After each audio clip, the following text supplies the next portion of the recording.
Good afternoon, everyone. Welcome, and thank you ever so much for taking the time to join us today. I hope you're all staying safe and well. My name is Will Leeks, and I'm the lead WordPress developer here at Coast Digital. And joining me today, I've got James Hall from WP Engine. Yes, hi everybody. So it's great to be here. I am the head of agency alliances for WP Engine in EMEA, and I'll talk to you a little bit more about WP Engine and what we do in a second. Thanks, James. So today we'd like to talk to you about why WordPress is a great enterprise CMS. It's a big topic and there's a great deal we could cover today. However, we'll endeavour to give a succinct overview for about 45 minutes, after which we'll leave a bit of time for a Q&A session. So you can submit questions during the webinar, and James and I will get through as many as we can at the end. And if we don't have time for a question during this hour, rest assured we'll make sure they all go answered via email afterwards. So just to give you a brief introduction to Coast Digital, Coast, as part of the Elixir Group, is an award-winning full-service digital marketing agency delivering outstanding results driven by data. So we deliver inspiring, eye-catching designs and measurable campaigns that connect with target audiences, boost online marketing, and encourage business growth. And so what we've got for you today is a talk in two parts. James is going to give us an overview of WP Engine and a study they've conducted looking at CMS usage in the enterprise space. And then we'll come back to me for a closer look at the WordPress system itself and how enterprise businesses can use it. So without further ado, I will hand over to James to get us underway. Brilliant stuff. Thank you very much, Will.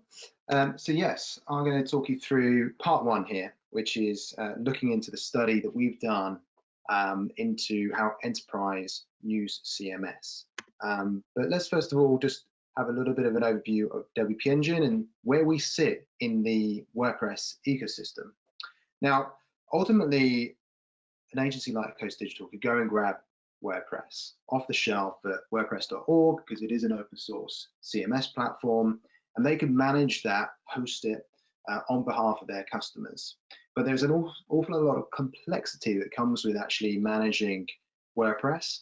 And we built a business over the last 10 years of trying to ease the pressure on agencies like Coast Digital and ultimately brands like yourselves by building out a business around these 5 pillars. We wanted to be able to help increase creative agility. We wanted to be able to give you guys the ability to connect with the 10,000 different technologies across the MarTech stack with ease. Ultimately, it's about performance. We're talking about the enterprise here, and this has to be performant. It has to be scalable. It has to be very secure. And we put a lot of time and effort to make sure we are the most performant platform out there for WordPress. And we need to make sure that we can provide actionable insights and intelligence that allows Coast Digital and brands like yourselves to be able to continually iterate your site design to make sure that you're staying on top of performance and security. And to do that, we have a whole host of WordPress expertise on our side so that you guys don't need to have it on your side. So we complement what Coast Digital and other agencies do, and we can really help you guys create high performance digital experiences. So by numbers, we have 150,000 customers. That equates to 500,000 websites. That's across 150 different countries. And it boils down to ultimately that 5% of the web will visit one of the sites on our platform every single day. So you can see at those sort of numbers and that sort of scale why we have over 1,000 employees in our business globally. But we're here today to talk about WordPress specifically and how it operates at the enterprise. But WordPress, it's already winning in the web. And I wanted to highlight 4 really key stats that show that. WordPress is 38% of the web at the moment, and it is 60% of the CMS marketplace. The next question I tend to get asked when I show those 2 stats is, yes, but it's just the smaller end of the internet and the CMS marketplace. But the next 2 stats help to show that that's not necessarily the case. The next one here is 27% of the top 10,000 sites globally So this site, or sorry, this stat shows that WordPress operates at scale. And the next one here, 36% of Webby winners. And we know that the Webby Awards focuses on quality and creativity and celebrates the creative arts. 36% of the award winners last year were actually built on WordPress websites. So it's got quality there too. So there should not really be developers out there saying that you can't create beautiful websites with WordPress.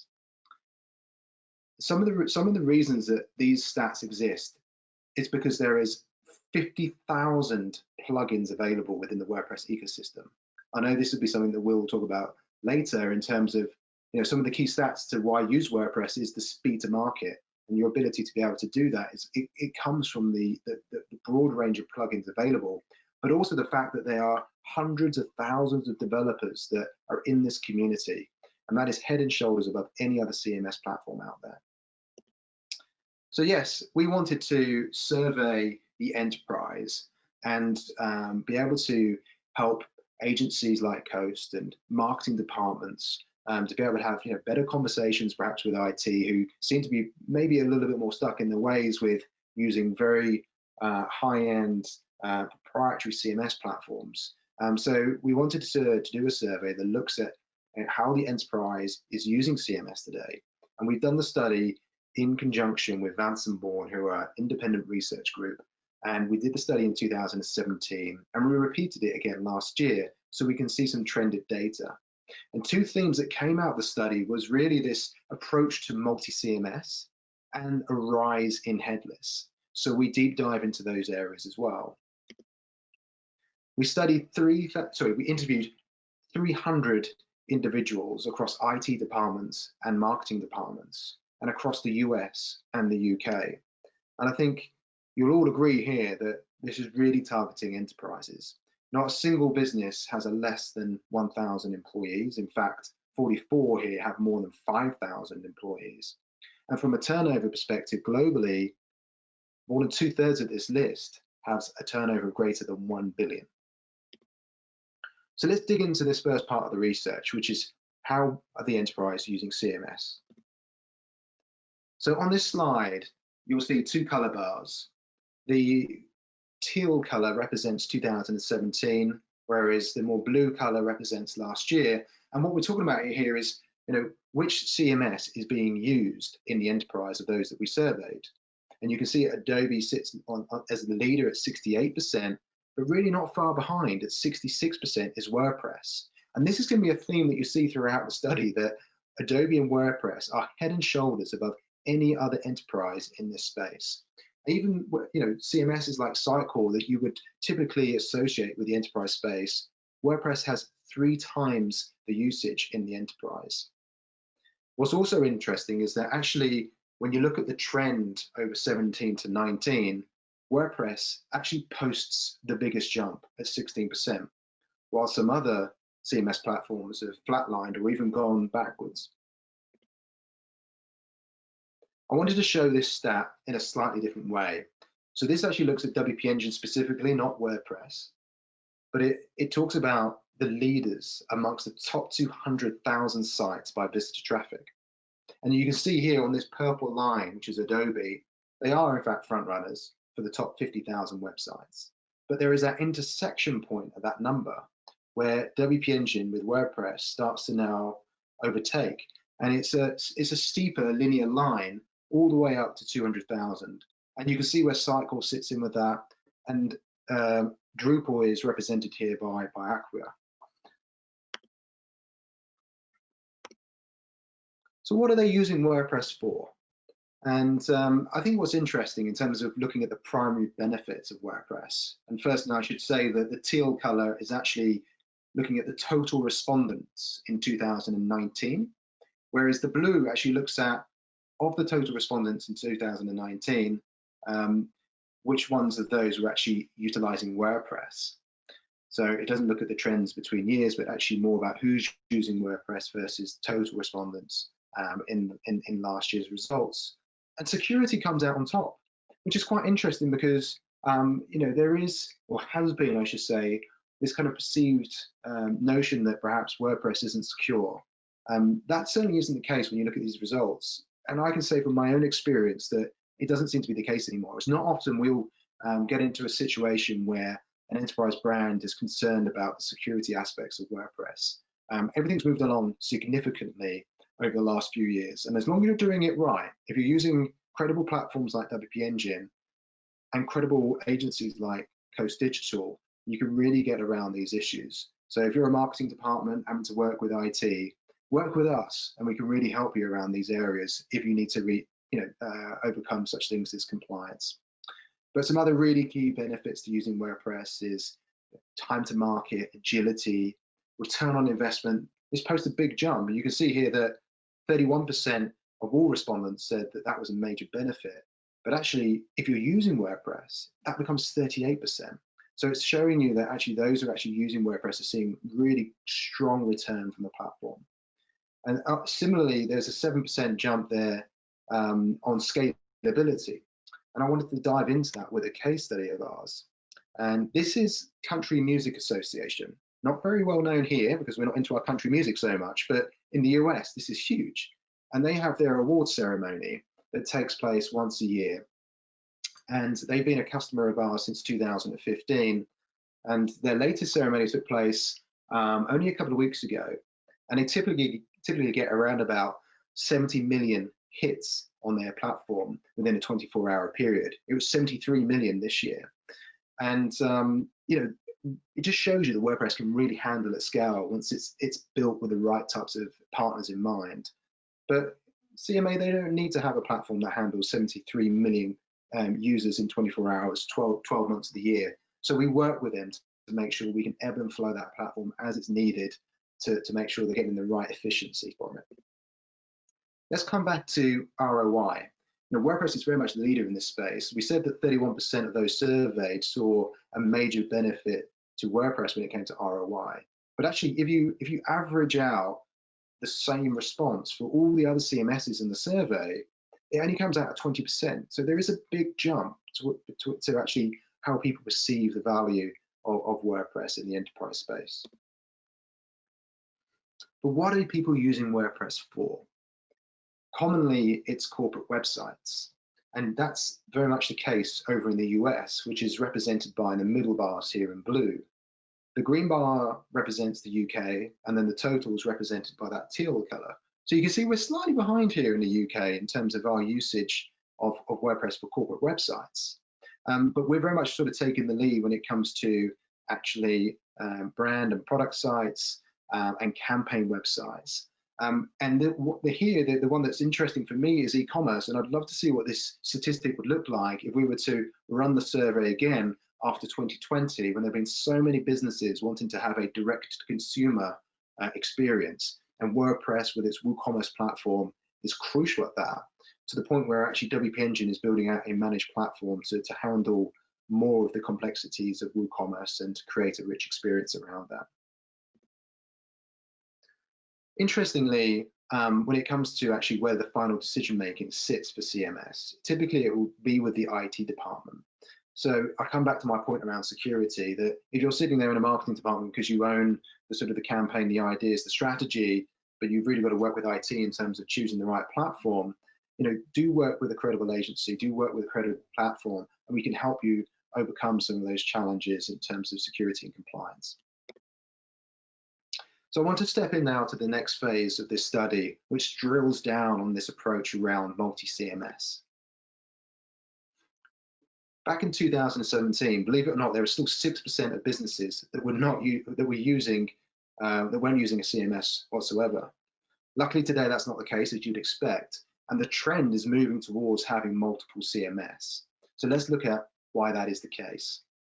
Ultimately, it's around increasing agility. As you can see that here with the blue bar representing 2019, again, the teal represented in 2017. Ease of use is a big factor, as is such things as time to market. And let's dive into another case study that shows just that. So we work with Nike, and they actually came to us with only 6 weeks to go before they had to launch a campaign, which was going to be celebrating the 30th anniversary of Michael Jordan's Air brand, Air Jordan. And it was quite a complex site that they were trying to build out. It had to be super secure, and obviously scalability was paramount. But also it was a campaign, so they didn't want to have these long-term commitments to infrastructure, or certainly not licensing. So you can see how WordPress becomes suitable for this. Needless to say, it was a fantastic experience, and I'd be happy to talk through anyone here on this call, perhaps afterwards in the questions, about some more detail around this particular case study. So we wanted to extrapolate out the primary CMS versus the secondary CMS, and actually who's using what more so. And this is where you start to see WordPress really starting to take a lead. So in that secondary CMS sense, it's really head and shoulders above any other CMS platform and has seen the most growth. So in 2017, it was at 20%, but now we're talking about WordPress being at 28% from the respondents of this study being utilized as that secondary CMS platform. I wanted to highlight yet another example of secondary CMS with one of our customers, Network Rail. They had 8 sites in which they needed to launch in literally a few days. So it really comes back to that point of agility and time to market, which is so crucial in 2020. And these sites, had 140,000 visitors per month, so not small. And Network Rail are in this period of transition. They want to move away from being a sort of a broadcaster of information and more into this publisher of engaging content. And to do that, they need to have multiple CMS platforms. They need to start thinking about headless and being able to output not to just a desktop, but literally multiple devices and multiple applications. And we're now working really closely with Network Rail, and the relationship's grown significantly since the period of time in which we launched these first 8 sites. So let's drill down more into this headless approach. There certainly is a trend that we're seeing here, and I think it's going to be really interesting for you guys to actually see some of the results. But first, before we do that, let's just quickly get a sense of what headless actually means, or a decoupled architecture. We're basically saying that marketing folks, content creators can still talk to a backend, a WordPress experience, but developers can talk to a front end that perhaps is more appealing, more suitable to drive a better experience, perhaps from a creativity standpoint, or perhaps from a few other standpoints that you're going to see in a second, that then allows for this different experience that can be output across multiple different devices. Is headless here today? I think it very much is. 53% of the respondents said that they're already using headless, and this was 12 months ago. And of the 47% that weren't, 80% said that they were planning to by now. And I'd love to know, if we were to do the study again, whether actually COVID has accelerated that usage or perhaps declined it. But maybe the reason behind the adoption can give us some sort of insight there, because we're talking about improving agility, improving performance, improving your return on investment. And I think in the year that we've had, those are 3 really key things. So perhaps actually headless has increased in terms of its adoption rate over the course of 2020. Again, what are people using it for? It is for that growing need for security, because if you're separating out the front end from your back end, your site becomes more secure. It's also really good for an e-commerce experience or trying to publish through mobile. Again, we wanted to understand about, are you using headless more with certain CMS when it's your primary CMS and also your secondary CMS? And it's no surprises perhaps that you're seeing WordPress being the most commonly used CMS platform in a secondary CMS setting when it comes to headless. And what's really interesting, that if you combined primary and secondary together here, you'll note that WordPress is at 65% utilization versus actually 62% for Adobe. So it puts it there as the most favorable platform for headless experiences. And finally, I wanted to wrap up with a case study that we have with Volvo. So they had a bit of a challenge in Australia with Volvo in terms of their customers and prospective customers understanding exactly what the drive-away price was for one of their new cars. The current platform had some limitations in terms of the speed in which they could get this message and this experience out to market. So they worked with WordPress and they worked with WP Engine, and they were able to turn around a new experience built alongside their existing architecture in as little as 4 months. And it's really provided a competitive advantage for Volvo in their Australia territory. So I'm sure there's going to be further questions around that, and I'm happy to pick this up in the section at the end. But for now, I'm going to pass you back to Will. Thanks ever so much, James. That's great stuff. And yeah, it's really interesting to see how WordPress occupies a really important position in the enterprise space. Great to get some figures around that and take a dive into some case studies as well. So what I'd like to talk about today is how we use WordPress and why using it works so well for enterprise businesses. I think the best place for me to start today is going to be with a quick overview of what I think is the ideal process for a new WordPress project. So at first glance, this might not appear to be WordPress specific, and perhaps it isn't. This is a good fit for lots of web projects. But I think it's really critical to take an approach that approximates this to underpin what you're doing and why you're making decisions throughout the project. And this is, after all, going to be the groundwork to show why the technology you choose, in this case WordPress, is going to work so well. So I think every project's got to understand by understanding, beg your pardon, every project's got to begin by understanding the business needs. What are the goals of the project? How are we going to measure success? So we begin with a strategy phase, research, gathering a mixture of data to inform all the decisions that we're going to go on to make. So this might include things like user tracking on an existing web property. It might be a series of customer or stakeholder interviews, or even some biometric analysis to understand in intimate detail how users are responding to a product. So once we finish that research phase, one of the outputs there should be some wireframes, which are giving us an indication and an early look at the build. And these move into a design phase, so we can realize them as a set of high fidelity designs. So here we're beginning to see how that strategic direction is going to be manifested. Things like brand and content begin to be introduced. And so by the time we're ready to move into the build phase, everybody involved in the project should be able to see exactly how it's going to be rendered across all devices and systems. And of course, finally, those need to be built.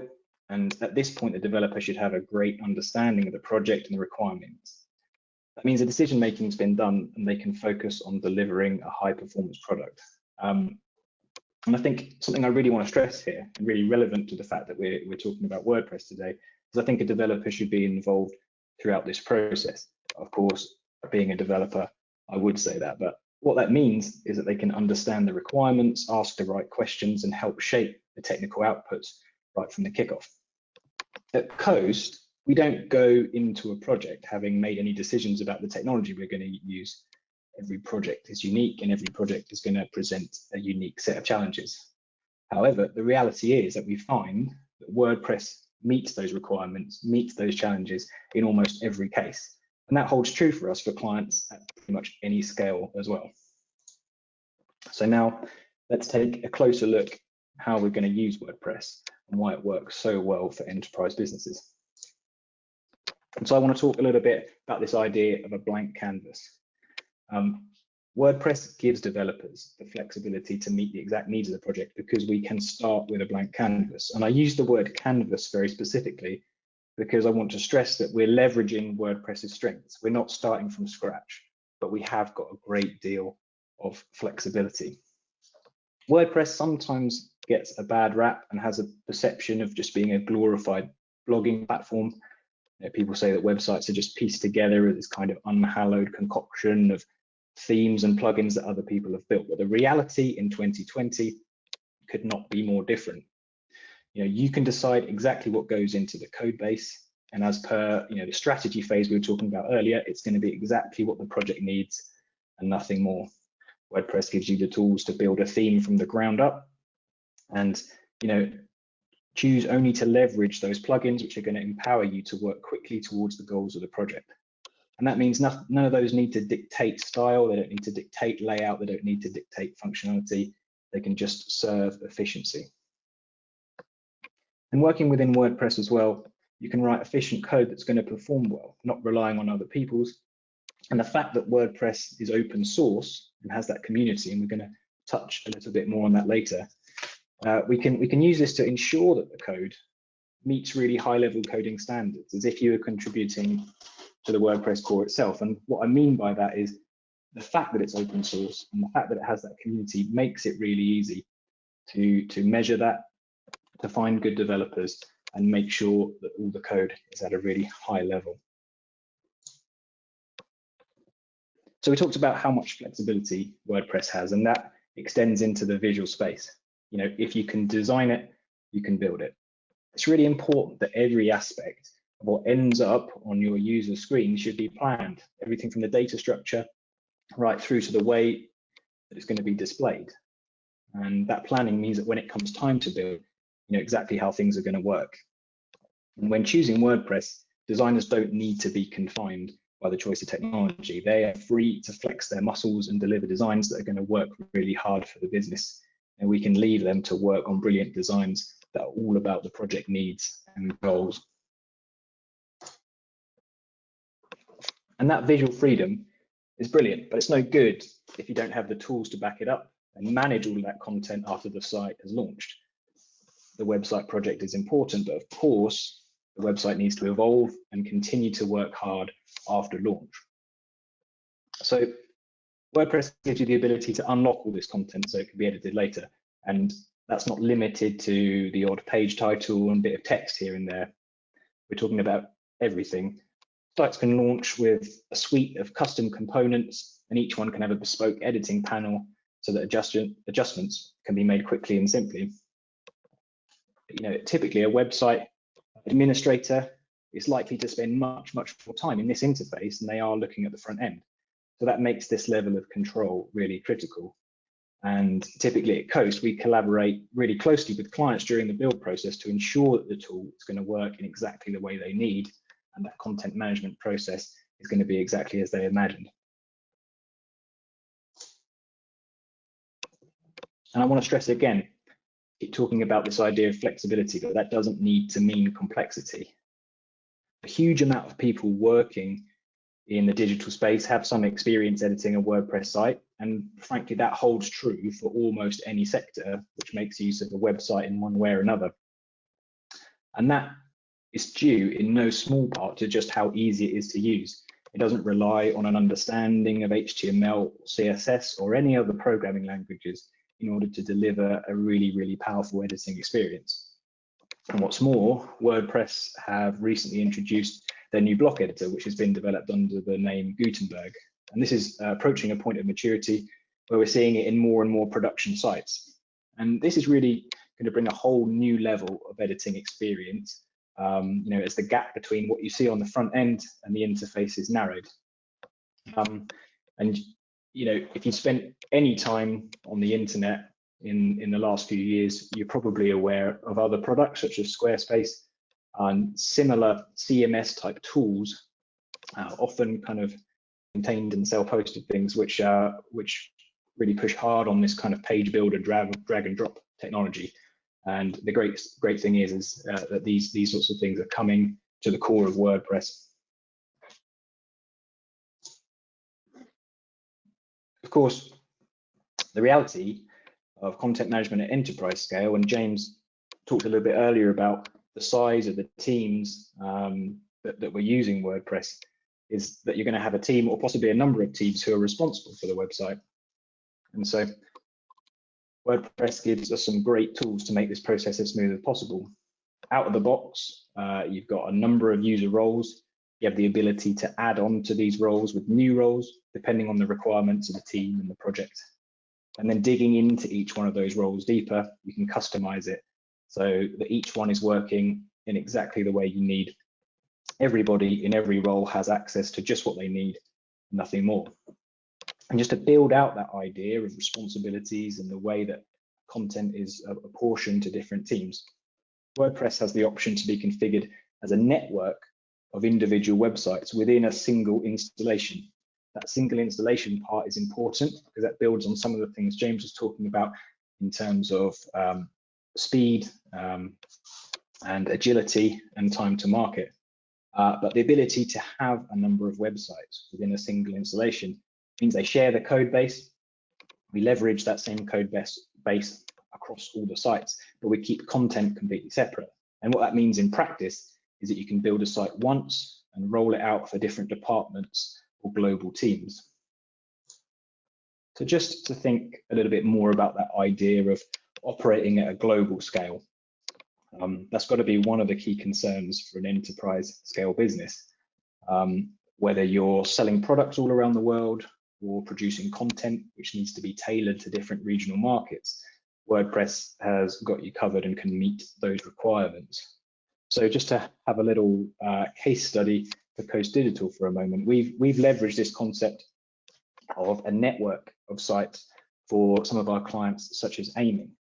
They needed a website which could ensure consistent functionality and branding globally, whilst allowing their regional teams structured content management experience. So what we did is we turned that single WordPress installation into a series of subsites, and Aiming were able to make a single project a global launch, with each team utilizing their own regional domain to ensure optimum performance in their market. And so again, still thinking about this idea of operating in the global space, part of that is going to be localizing content to be in the appropriate language for each region. So we've had a little glimpse of this so far, but just to build on that, WordPress provides the capability alongside a suite of community tools to display content in a massive array of languages. Building a multi-site network gives you the power to launch a project that's going to not only serve multiple locations, as we talked about, but within each one of those locations, content can be localized into multiple languages. And the content that you see on the front end is just the beginning. Taking on a project of this scale means we have to consider how the website can be optimized and discovered in all of those markets. The good news is that WordPress has got the tools to ensure that really important content beneath the surface, things like page metadata, instructions for search robots, these can all be tailored on a per region basis for optimum performance. And that idea of search discoverability and performance brings me on really nicely to SEO. WordPress is recognized as a bit of an SEO powerhouse with extensive capabilities to optimize content and enhance SERP visibility, which essentially means improving the position on search results pages. The system allows access to tools which give full control over page and content metadata, permalinks, page schema, and more. And we can see some of those things like schema becoming more and more important, not only for SEO, but the way that content is consumed all over the web. And what's more, these tools build on an underlying structure, an underlying code base, which allows the search robots to easily crawl and index content.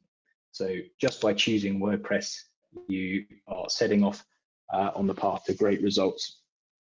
Now, I'm sure many of you will appreciate that SEO in 2020 is not just about keywords and content. Search engines these days expect websites to be optimized to give users a great experience, and more we're seeing the metrics used by search engines shift towards performance-based criteria, assessing things like load times and consistent, responsive layouts. So WordPress gives you all the tools you need as well to ensure the code base and the content is optimized for all devices. And this continues after launch, again, giving you everything you need, things like image optimization tools to ensure that performance can be maintained. So having had a little look at WordPress and some of the benefits, what I'd like to move on to now is some areas of further growth. How else can WordPress serve the needs of enterprise business? How can we expand on it and unlock additional power? And some of the numbers that James showed earlier shows that more and more people are choosing WordPress in the e-commerce space. And of course, an enormous part of contemporary business is the ability to sell products online. As I speak to you today, we're all endeavoring to operate within a global landscape changed by COVID-19, and it's never been more vital to consider this if selling products is part of what you do. So WordPress is really, really well equipped to meet this challenge in the shape of WooCommerce, which is undoubtedly the leading e-commerce software for WordPress websites. It's built specifically for integration with WordPress. It offers a massive range of features, honestly enough to have its own dedicated webinar. And although e-commerce requirements for a project can take many shapes, I think WooCommerce is probably about as close as you'll get to a perfect starting point. So just to touch on a few things, in no way an exhaustive list. It offers things like inventory management, flexible and secure payment options, order management, physical and digital products, marketing integrations, multi-channel e-commerce, and of course, lots more. E-commerce is a complex thing, but what WooCommerce means for you and for your project is you can take the e-commerce requirements and realize them rapidly and securely with a really excellent platform to build upon.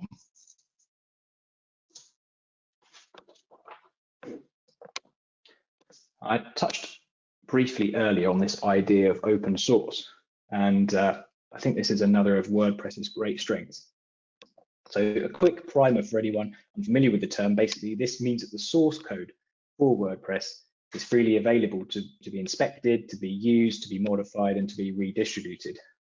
So the immediate and obvious benefit of this is cost. So compared to other big content management systems which boast similar feature sets but ask for massive licensing fees, WordPress comes in at an incredibly competitive £0. If we dig a little deeper into this open source idea, can uncover a whole horde of excellent benefits.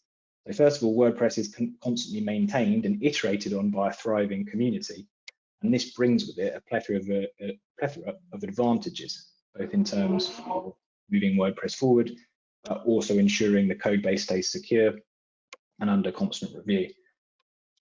Outside of the core code base, the fact that it's open source means that extending the software is really easy. And this leads to a really prolific community developing plugins to expand on WordPress. And James spoke briefly earlier about how important that is to WordPress and the community. And from this community, we see projects like WooCommerce for selling things online, like Yoast for in-depth SEO management, amongst an almost inexhaustible list of plugins that can help you to streamline and simplify or automate parts of the development process for your project. And another key element to this, I think, is that the way in which the core code base is iterated upon means that major version changes don't break previous releases. So to put that simply, you can keep a WordPress site up to date and secure without the cost of a rebuild, without needing to go back to the well every time a new major version comes along.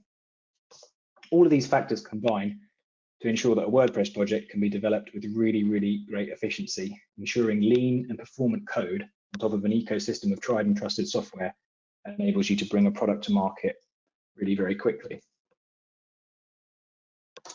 And finally, I'd like to talk a little more about something that James gave us a great dive into earlier, which was headless. So we've seen some of the numbers around this and how it's already springing up. But I find this a really, really exciting concept for WordPress. I just wanted to expand on it a little more. And so as James mentioned, what this means is WordPress powers the back end of a site. That means the content management, whilst any of a number of different technologies can power the front end. As an example, you might log into WordPress to set up your content and then use a completely different technology, maybe a JavaScript library such as React or Vue or Gatsby to power the front end. And if you'll forgive me name dropping a little bit of web developer jargon there, what this actually means in practice is really powerful.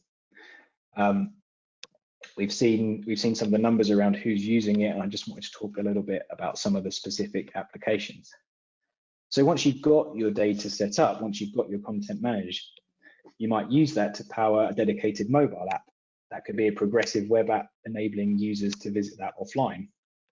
Same data, but a whole new spectrum of devices and ways to interact with it. You might feed some of that same WordPress data into a desktop application or an internal system. Maybe you have a customer support team who need to leverage some product data from the WordPress system when responding to inquiries.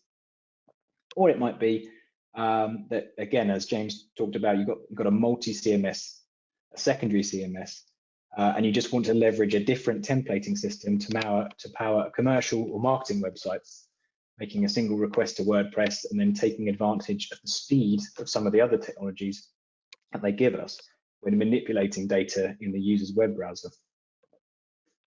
And I think a key thing to note here is that a single WordPress backend could be used to power all three of those examples and more, meaning you're utilizing it again and again, but keeping all your data in a single place and only needing to manage it once whilst opening up those options.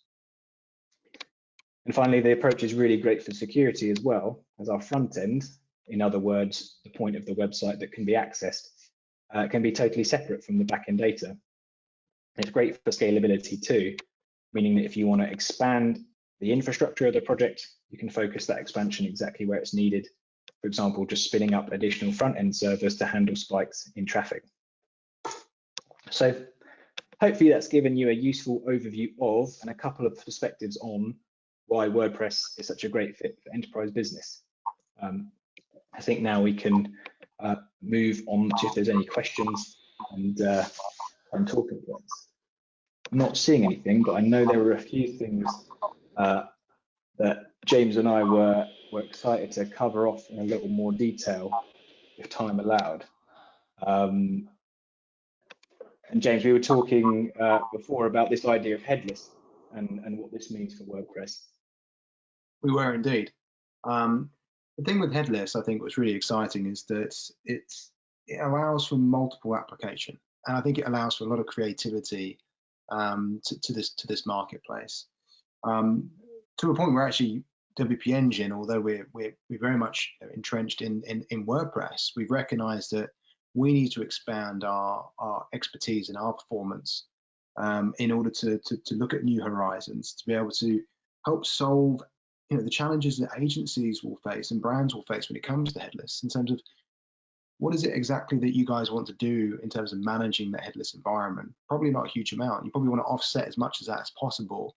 And so early next year, we're working on building out a managed headless solution that really can help sort of solve for some of those challenges you were talking about there, in terms of the languages you're going to use, where you're going to host that front end piece, and really sort of be able to continue to focus on what you guys do best.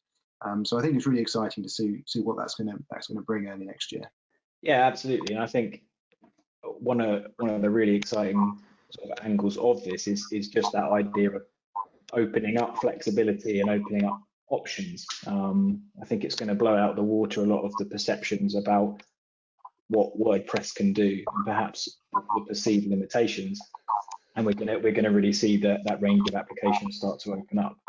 And I know you talked a little bit there about some of WP Engine's plans for headless, and I know at Coast, we've been working a lot more with these technologies, things like React, and we're starting to see it involved in projects more and more. So just seeing a question pop up here, James. It says, why do you think people are still hesitant to use WordPress? Have you got any thoughts on that? I think it does come, for me, I think it comes back to security. I do think that it's assumed that it's not perhaps a very secure platform, and that's just not the case anymore. We have a whole team of compliance and security specialists that have helped to build out a platform that's layered with lots of different security measures on top of what is now a very hardened open source platform. And you have to work with the right agencies, because you guys have to be putting in solid code and using the right types of plugin mixes and so forth. It's also down to the attitude as well. How frequently are you updating the site? It was only this week that I was speaking to an agency who said, all right, well, this customer wants us to take on their platform. We've had a look at their site. We can't see that any of the plugins or anything's been updated for a couple of months or quarters. And that really is half the battle. You've got to be working with a team that has got a structured routine in terms of how you're going to update those things. But ultimately, WP Engine can take a lot of that off your hand. We will be updating the core aspects of WordPress, and we're going to be updating plugins as well. We've got some clever AI technology built into our platform. So we are really helping agencies and brands now to remove those barriers to why you should be using WordPress, or why you should not be using WordPress, I should say. Yeah, absolutely. And I think that attitude part is really, really important. You know, you're spot on when you say that a big part of it is staying on top of it, making sure things are updated. And you know, I think it's important to stress really that some of those weaknesses that creep in if you essentially just leave a site that are going to apply to any platform, whichever one it is that you choose. It's important that you take that positive attitude and you're going to stay on top of it, keep it up to date, and keep it secure. Yeah. I actually think that in that sense as well, it's some of WordPress's other strengths that sometimes work against it in this space and in this discussion. It's obviously a kind of robust and mature platform now. And James, you spoke a little bit earlier about just how prolific it is. And I think, again, being a very prolific platform, it does tend to skew the stats that you hear around WordPress a little bit. You know, and you hear about large numbers of sites, but as I talked about earlier, the reality is that if you're approaching WordPress properly and professionally, with great infrastructure and a good agency, then there's kind of no reason to worry about that at all. Yeah, I agree, and I think that a couple of other points here is that you can now go headless, as we've just been speaking about, which can increase the creativity and the agility at the front end, whilst also maintaining a quality and simplistic content editing experience at the back end. So I think that's going to see us increase the usage. But also, I think that lots of people want to move to what has been a very sort of cloud-based, SaaS-based model of they don't want to be locked into contracts any longer. They want to have that freedom and flexibility which comes with WordPress and open source and so forth, and certainly WP Engine in our modeling. And I think that we're going to start to see a number of vendor contracts come up, and people, since we've gone into this world of 2020 and lockdowns and so forth, and tighter budgets and needing to move quicker. And people are going to question whether they want to get locked in again for another 2 to 3 years into some of these proprietary systems. So I think we're going to see a lot of change. Absolutely. I know we have conversations with a lot of people who are looking to escape that kind of locked in multi-year license fee type scenario. We've had another question pop up here, which says, are there any particular industries that you think WordPress would not be suitable for? I've got an initial thought on this, but James, is there anything that you want to add on this one? Not really. I mean, what was your initial thought? I'd love to hear it. Well, my thought was that it's not so much industry, but rather application, if you will. So my kind of gut reaction to this is that if we broaden the scope of discussion into being more about, if you like, software development, I think there are certain pieces of software, certain applications, certain with certain processes, if you like, which do benefit a completely ground up build, without wanting to get this discussion bogged down into lots of details about databases. Obviously, what you get with WordPress is a really robust CMS that speeds up some of the interactions that you're making between front end and data, between your admin panel and data, and when in those rare instances where you want to be doing something completely different to that, you might look at a completely different software. But I don't think I don't think it's like, as I said, I don't think it's an industry question. I think it's really just when the application of the software is very different. I agree with that. I think, again, not really an industry, but an application. There are certainly other CMS platforms out there that have invested heavily into personalization. And WordPress needs to catch up in that space. But I was talking only last week at a senior agency roundtable, and we were discussing the fact that actually personalization is not a challenge we're ultimately trying to solve for to a really in-depth degree at this stage. In fact, AI is going to be the technology that solves for personalization for all CMS platforms. Not teams of people trying to work out how to build personalization within the capabilities of a certain CMS platform. So I think people and marketing teams need to be just realistic with what they're actually trying to achieve around personalization. And that's not to say that there isn't good level of personalization built in within WordPress, but to go really to that high end level, then it's probably not necessarily suited to that. Yeah, absolutely. Personalization is certainly a topic that we talk about here at Coast, and I think in line with what you just said, personalization is certainly not a one-size-fits-all topic. It's a big topic. It means a lot of different things to a lot of different people, and as you say, some of that approach as we move forward is going to be coming outside of the system space.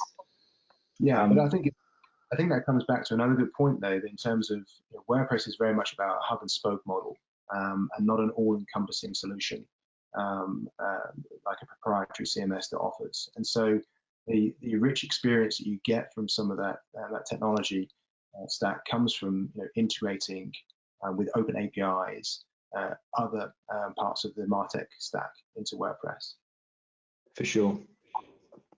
All right. Well, I think that's all we now have time for today. So if there are any further questions from anyone else who's taken the time to be with us today, we can make sure that these are covered after the webinar, and contact details for us will be on the confirmation email. So I just want to say a massive thank you to everybody who's taken time out of their afternoon today to join us. I hope you're all well and stay safe. And thanks ever so much, James Hall, for joining me today. I really appreciate it.